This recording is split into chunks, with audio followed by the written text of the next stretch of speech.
All right, so the next thing that we're talking about is basic movement timing. The way that I break this up before we start talking about lateral movements side to side, is just advance, retreat, and pause.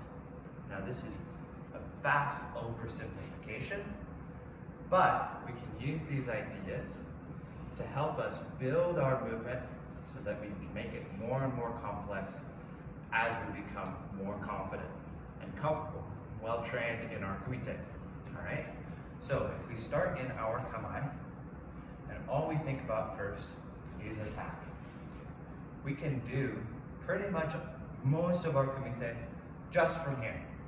If we have an obliging opponent who wants to score, right?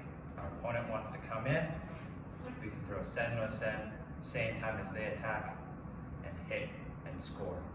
They come in, we can block and counter, go no sen, and score. Maybe they come a little close, sen, sen, no sen, and score. All of those totally possible. But sometimes our opponent is not quite as obliging. Sometimes you have to make those opportunities occur. And so what you do is start adding these different moves. So let's say I'm in my kamae. Here's my kumite stance. I'm moving around, right? And I'm gonna start out with pause. So what does pause mean? I've got this rhythm that I've built up in my stance. When I pause, I'm hoping that they either break and attack, or that little pause, if I'm close enough, just makes them hesitate enough that then on the next movement I can score, right? Remember, if I say attack, I can still move one foot on those in that definition. So I could be moving, we could be right close, right in here, pause, boom, and score, all right? The next one is advance attack, okay? So this is exactly what it sounds like. I move in and then attack, all right? Now we can move on to advance, pause, attack. So all we're doing, we move into range. Hopefully our opponent breaks timing. That's when we move in.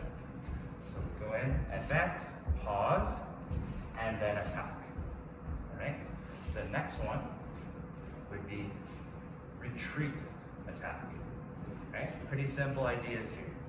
So I go retreat and attack right away. And I can do any of those movements we've talked about to attack. Use kicks even. Why am I doing this? Maybe my opponent moves at me. I retreat just far enough away that they can't score. And then I use that opportunity when they're overcommitted to hit my point.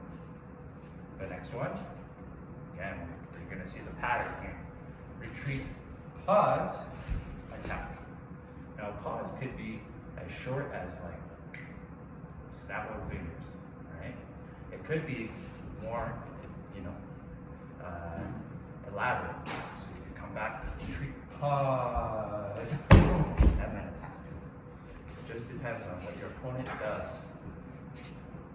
Next thing we can talk about is adding these retreats and attacks, or retreats and advances together. The most simple one is what we call a test. A test is I'm moving into my opponent's space, seeing whether they try to counterattack, maybe they move up, maybe they lift up their leg like they're gonna kick, maybe they run away.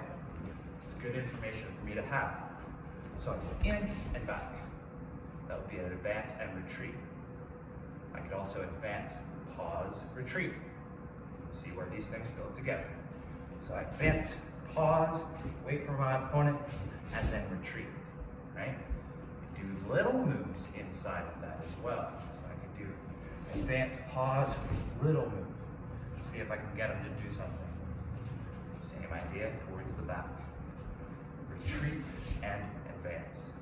And then retreat, pause, ready my stance, get low, get strong, then advance. We make this more and more complex as we become more confident with our movements.